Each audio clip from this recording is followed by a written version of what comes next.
L'interview romaine, présentée par Cyprien Viette.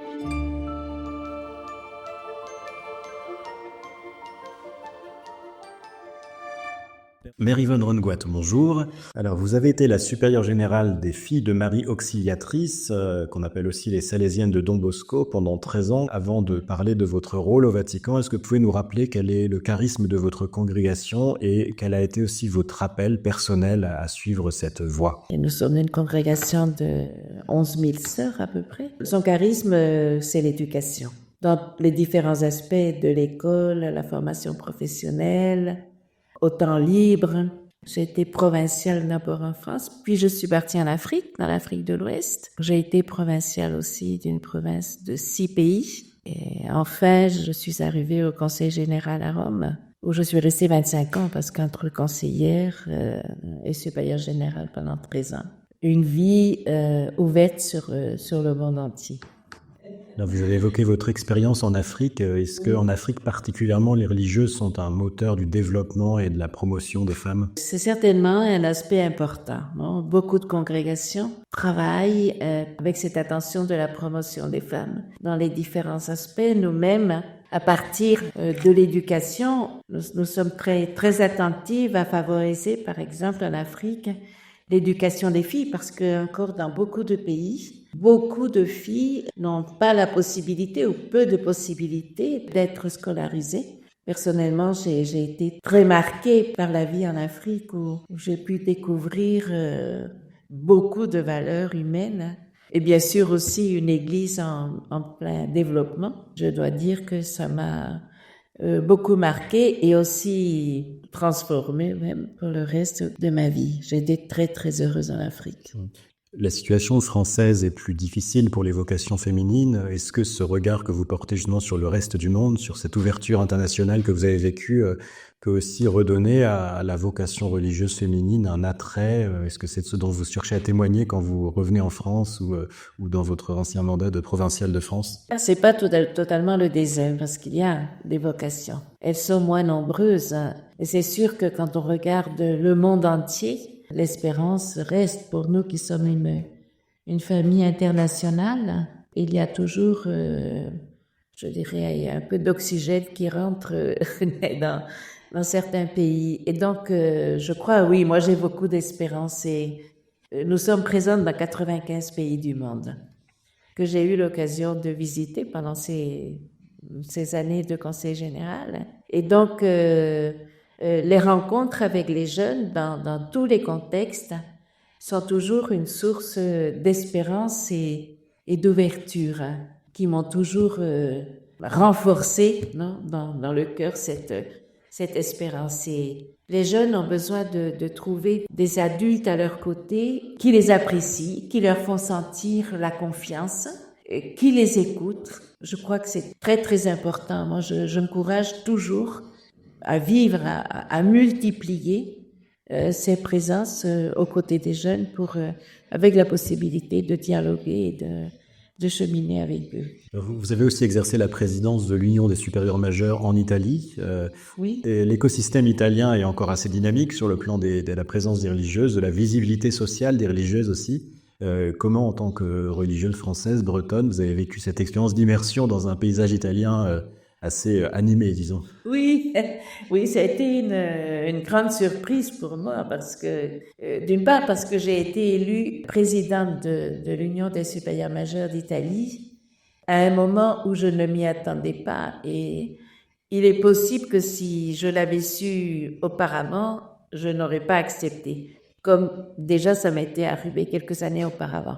Parce que j'étais supérieure générale d'une grande congrégation qui me demandait beaucoup de déplacements à l'étranger et donc avec une crainte de ne pas pouvoir assumer pleinement le rôle de présidence. Mais j'ai été prise au dépourvu, j'ai essayé de ne pas me faire élire, mais bon, après ça a été difficile. Et donc j'ai accepté avec joie. Mais évidemment, disons que une Française à la tête comme supérieure majeure de la conférence en Italie a été une question pour un certain nombre. Moi, je dois dire que pour moi, ça a été une expérience très intéressante. Très intéressante parce qu'elle a été l'occasion d'une ouverture très concrète à beaucoup d'autres congrégations présentes en Italie, parce que en Italie, les congrégations religieuses sont très nombreuses, beaucoup de congrégations nées en Italie, fondées en Italie, ou bien fondées ailleurs, mais qui ont des présences en Italie. Et le fait de pouvoir partager et se confronter avec d'autres congrégations, avec des charismes différents, avec des expériences aussi multiples et variées, a été pour moi un très grand enrichissement. Le paysage de la vie religieuse en Italie est aussi en train de changer. Maintenant, déjà, un certain nombre de supérieurs générales ou provinciales de congrégations présentes en Italie ne sont pas italiennes, ne sont même pas européennes, mais sont aussi originaires d'autres continents, d'Afrique, d'Amérique latine, d'Asie, comme c'est d'ailleurs le cas aussi en France. Et la vie religieuse reste avec toutes ses joies, ses espérances et aussi ses fragilités, un signe dans l'Église, mais aussi un signe dans la société. Alors j'en viens au pape François qui vous a nommé en 2022 membre du dicaster pour les évêques. Vous avez été l'une des 3 premières femmes à siéger dans cette institution. Est-ce que vous nous expliquez quel est votre travail précis au sein de ce dicaster? Oui, alors le pape François m'a fait cette surprise de me nommer membre du dicaster pour les évêques. Alors en quoi consiste cette mission, ce service? Comme membre du dicaster pour les évêques, nous contribuons, nous collaborons avec les autres membres qui sont la majorité des cardinaux, quelques évêques, et dont nous 3 confrères, dans le processus de collaboration avec le pape François pour la nomination des évêques. Ceci consiste à étudier les dossiers qui sont envoyés au dicaster pour les évêques de la part des nonces apostoliques. Donc, en cas de vacances d'un siège diocésain, le nonce apostolique effectue tout un travail d'étude sur le diocèse en question, d'enquête sur des candidats qui pourraient éventuellement être disponibles et constitue tout un dossier envoyé au dicaster pour les évêques que nous sommes donc invités à étudier pour pouvoir, après études, réflexion, prière aussi, donner notre avis, chacune de nous, à des réunions plénières que nous faisons régulièrement pour pouvoir faire une proposition au pape François pour la nomination de l'évêque pour ce diocèse.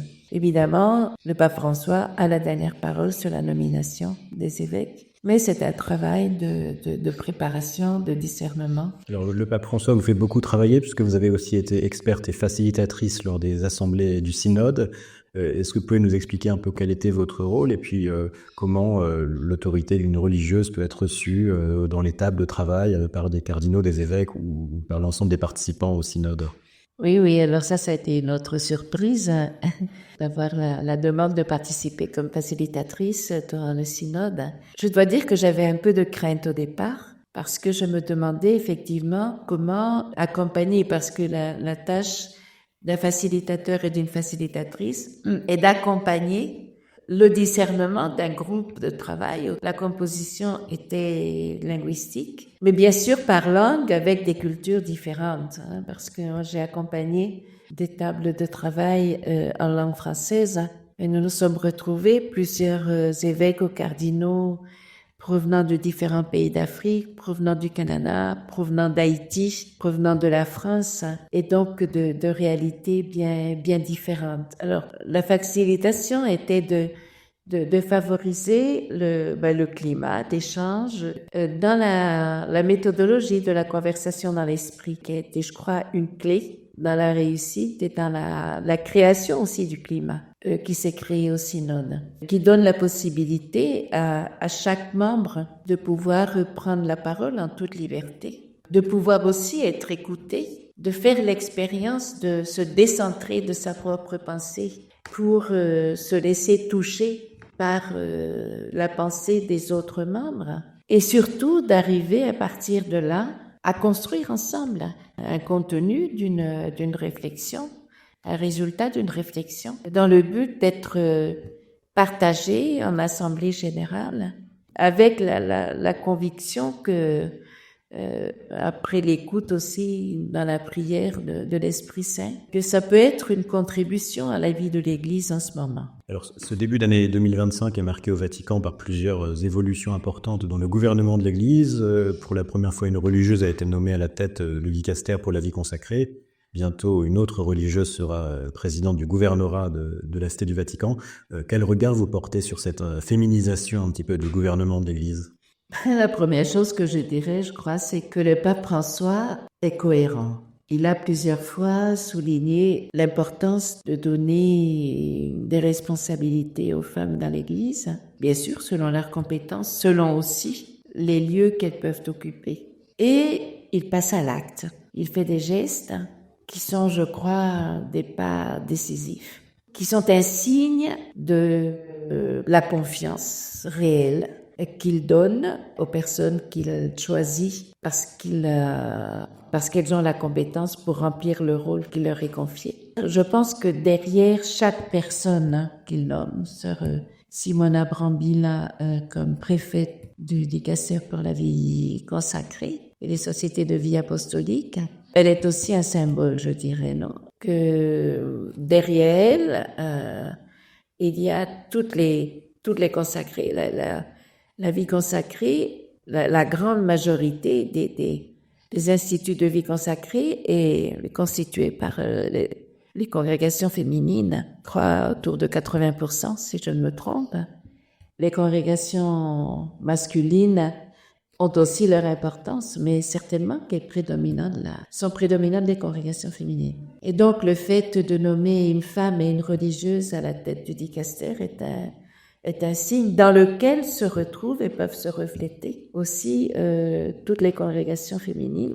Je crois que c'est un signe. Le document final du synode déclare qu'il n'y a aucun motif pour ne pas donner aux femmes les responsabilités auxquelles elles peuvent accéder dans l'Église. Alors bien sûr, c'est aussi une responsabilité pour les femmes, pour la vie religieuse féminine et pour les femmes en général, aussi laïques, de se rendre aussi compétentes pour pouvoir apporter leur contribution et leur collaboration dans ces postes de responsabilité. Et ne pas se retirer quand une proposition est faite. Comme dit le document final du synode, rien ne peut arrêter l'Esprit Saint. Et donc ça, je crois que c'est l'espérance. L'interview romaine, présentée par Cyprien Viette.